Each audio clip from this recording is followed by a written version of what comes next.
MSNBC contributor and political editor for The Griot, Angela Rye, political strategist and principal of Impact Strategies, and Robert Trainum, MSNBC contributor and former Bush-Cheney senior advisor. So it's kind of a little mini reunion. Got to see Ken Melman. Indeed, yeah, an old friend of mine. Yeah, all right. So Perry, let me start with you because the numbers have made this huge impact with Hispanics. As we just look back in November of 2011, only 35% of Hispanics saw Congress favorably. Now 56%. In such a short period of time, that's huge. So does this mean that Republican efforts show that the change and stance on immigration is working? I think Congress may not be about Republicans. It may show us that everyone in Congress, Republicans, Democrats, etc., are working on immigration reform. And I think that's the key here, is that they're moving toward an issue Hispanics care about and moving aggressively on it. All right, so Angela, another part of this poll shows that President Obama with a 57% favorability rating. That's down 3 points from the end of January. But his favorability stands at 83% when we take up to speak specifically of Hispanics. That's the highest percentage. He won the Hispanic vote in November. Is the minority support among Democrats wrapped up in the support of President Obama? I mean, when we think about, pushing ahead to 2016 and whoever is going to step in as the Democratic candidate, they need to know where the Democrats are on immigration reform. And since the president promised this the first time around in 2008 and again in 2012, sure, they want something. Sure, as they should.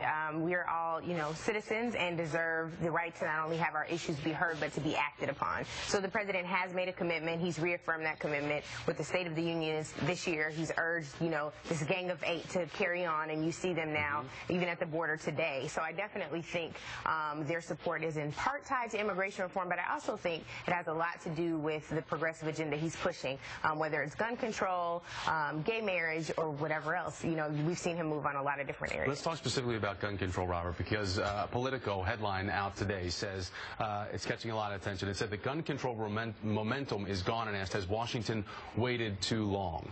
Enthusiasm is far greater among gun control opponents than it is in the advocates, except during the immediate aftermath of the massacre, especially when the massacre being referencing of Newtown.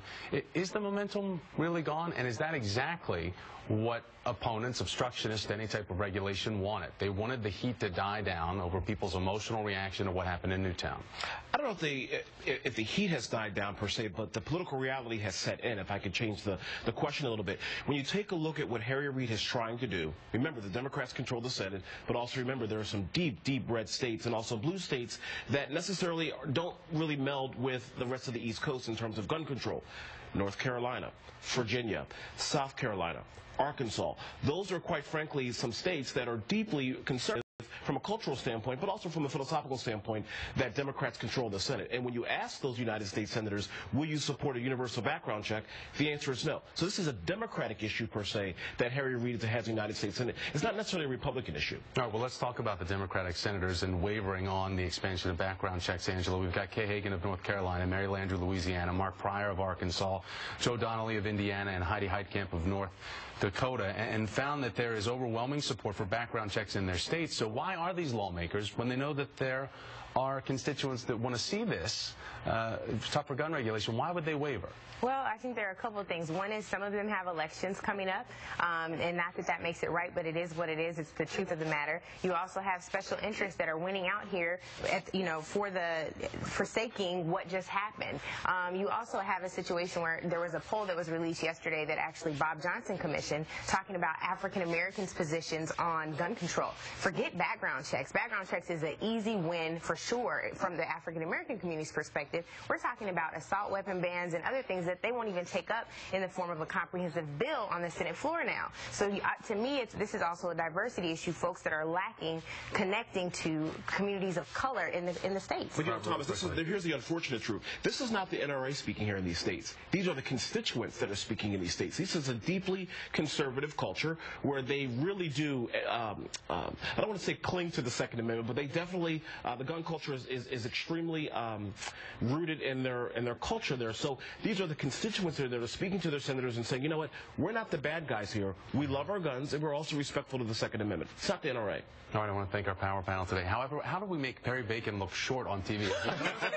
It's an impossible thing to do, but we managed to do it. I'm 6 feet tall. Right? I know. Exactly. Thank you. He's a tall man. Perry Bacon, thanks so much, Angela, Ryan, Robert. It was so nice to be here with all of you right now.